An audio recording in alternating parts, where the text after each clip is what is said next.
পেটে অস্বস্তি বোধ করা এটা কি মানসিক রোগ কিনা সে বিষয়টি কথা বলবো। আমি কাউন্সিলিং সাইকোলজিস্ট আশুজামা রাজু। বেশ কয়েকটা ভিডিও মোটামুটি সেম ক্যাটাগরি হয়েছে।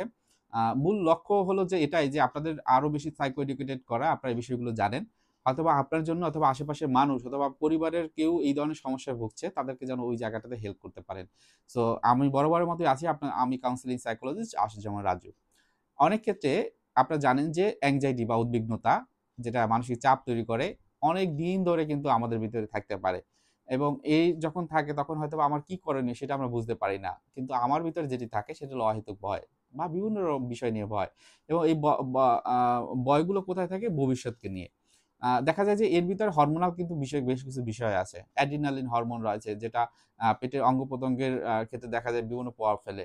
এবং যার ভিতরে এই ধরনের অ্যাংজাইটি বা মানসিক আ একটা দুশ্চিন্তা কাজ করে, তার ক্ষেত্রে কিন্তু এই যে পেটে অস্বস্তি লাগতে পারে। প্যানিক অ্যাটাক এর নাম শুনেছেন, যেটা অ্যাংজাইটি ডিসঅর্ডার অনেকদিন ধরে যদি থাকে, অনেক সময় দেখা যায় যে হঠাৎ করে একটা ট্রিগার হয়েছে, হঠাৎ একটা বিষয় হয়েছে যেটা পরিবর্তন।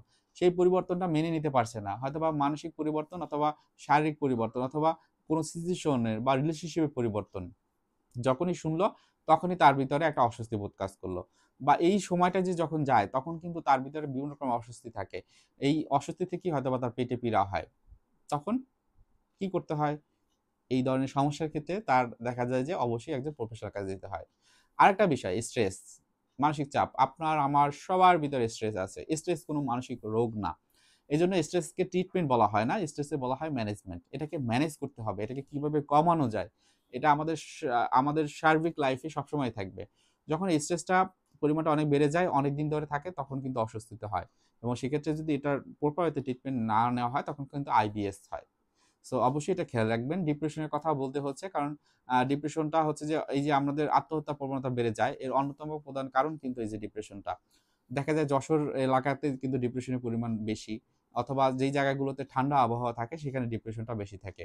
আবার দেখা যায় অ্যাংজাইটি অনেকের ক্ষেত্রে বেশি যেই জায়গাগুলোতে খুব বেশি উষ্ণতা বা গরম কাজ করে।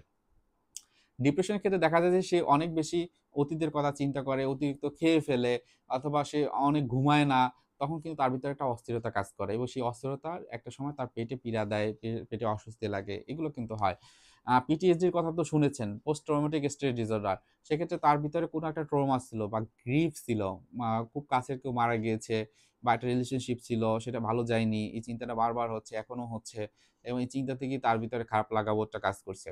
এবং তখন কি হয়? এটাই হলো পিটিএসডি বা পোস্ট ট্রমাটিক স্ট্রেস ডিসঅর্ডার হিসেবে তা আখ্যায়িত হয়। এবং এটা শারীরিক এবং মানসিকভাবে ব্যাঘাত তৈরি করে। আইবিএস এর কথা বলেছিলাম একটু আগেই। আমি যদি আরেকটু ডিটেইলস বলি, আইবিএস এর ক্ষেত্রে কি হয়? আইবিএস কে বলা হয় ইরিটেবল আ আম আ বাউল সিনড্রোম।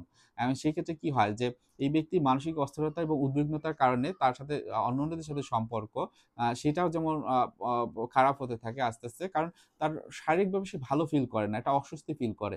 পেটে ব্যথা করে। হয়তোবা তার ভিতরে ডায়রিয়া হয়, পেট খারাপ হয়, পেট ব্যথার টা আস্তে, আস্তে বৃদ্ধি পেতে থাকে। অনেক সময় তার মানসিক চাপের যে বিষয়গুলো আস্তে, আস্তে বৃদ্ধি থাকে এবং সেটা শুধু পেটে না, অঙ্গ-প্রত্যঙ্গ অন্যান্য যেগুলো আছে সেগুলোতেও কিন্তু এফেক্ট ফেলে। সো এটা কিন্তু অন্যতম একটা বিষয় আইবিএস এর কথা চলে আসছে। হাইপোকন্ড্রিয়াসিস এর কথা বলা হয়েছে। সেই হাইপোকন্ড্রিয়াসিস এর ক্ষেত্রে কি হয়? যে ওই ব্যক্তি অতিরিক্ত চিন্তা করে। অ অ অনৈতিক বা অন্য যে চিন্তাগুলো সে জানে এই চিন্তাগুলো করে কোনো লাভ নাই। এরকম আমার সমস্যা নাই। তারপরেও চিন্তা করে।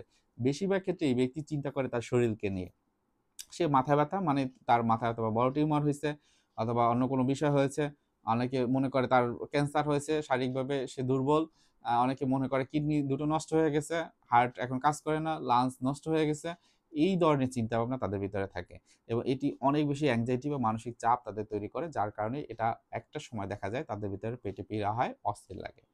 সো এই কয়েকটা বিষয় আপনারা খেয়াল রাখবেন। কারো ভিতরে যদি এগুলো থাকে অবশ্যই দরকার হবে পরবর্তী স্টেপ। পরবর্তী স্টেপটাই হলো ইনিশিয়ালি দেখবে যে এটা কাউন্সেলিং এ কাজ হবে কিনা। যদি এরকম হয় মানসিক অবস্থানেই আছে তাহলে অন্য যে ওষুধ সাইকিয়াট্রিক মেডিসিন বা অন্য জিনিসের দরকার হয় না। কিন্তু এটা যদি হয় যে অনেকদিন হয়ে গেছে এবং শুধুমাত্র এটার ভিতরেই নাই, এই ধরনের মানসিক সমস্যার ভিতরেই নাই, অন্যান্য মানসিক সমস্যা অনেক বেশি চলে আসছে। আ তাহলে কি হবে? তার ওষুধের চিকিৎসা লাগবে। যদি এমন হয় অন্য আশেপাশে যারা আছে তারাও কিন্তু তার দ্বারা বিরক্ত হতে পারে। সেক্ষেত্রে কিন্তু ফ্যামিলি থেরাপি বা গ্রুপ থেরাপি অনেক সময় করা করা লাগতে পারে বা কাপল কাউন্সেলিং কিন্তু লাগতে পারে। সুতরাং আপনাদেরকে বলব পরবর্তী চিকিৎসা নিন, ভালো থাকতে পারবেন, সুস্থ থাকতে পারবেন, জীবনকে উপভোগ করতে পারবেন। অবশ্যই আমাদের চ্যানেলটি সাবস্ক্রাইব করে রাখবেন তার সাথে। ধন্যবাদ। সালাম আলাইকুম।